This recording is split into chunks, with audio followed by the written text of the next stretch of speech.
ng'ata nopango. Skul notemo kuom hawi marach to nowuoke kalore ni ne gitemo gichwale nyaka e od thieth. Kata kamano ndamo mane mokwongo mowinjo bed ni skul kawo ka nyathi tuo. Kamano Joyce, apani adayie gi japuonj. Ni school is not a healthcare facility.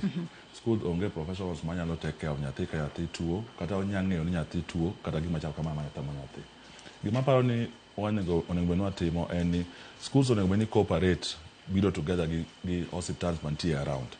Gibedo kumoro iyudo ka school achiel kaka wan mantie around Kibera, wan Lang'ata constituency, around that place. Onego bed ni skunde mantie kanyo wuoyo kodwa, wabedo kodgi e winjruok moro.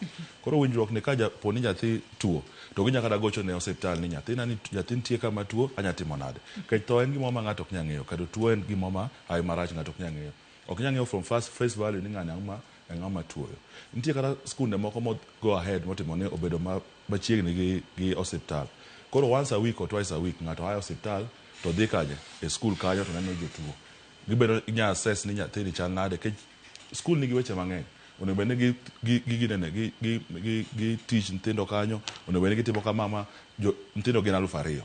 It's not possible mondo school achiel obed gi capacity matimo ng'eyo ni ng'ani tuo, ng'ani ok tuo. But onego bed ni gimiyo hospital, gibedo go hospital machiegni, gibedo kumoro achiel kaka community. Mo hospital nyalo konyogi to gibe ginyalo refer nyithindo ne hospital. Man I think is the best way. School ka school ok nyal invest e hospital matin e school kanyo.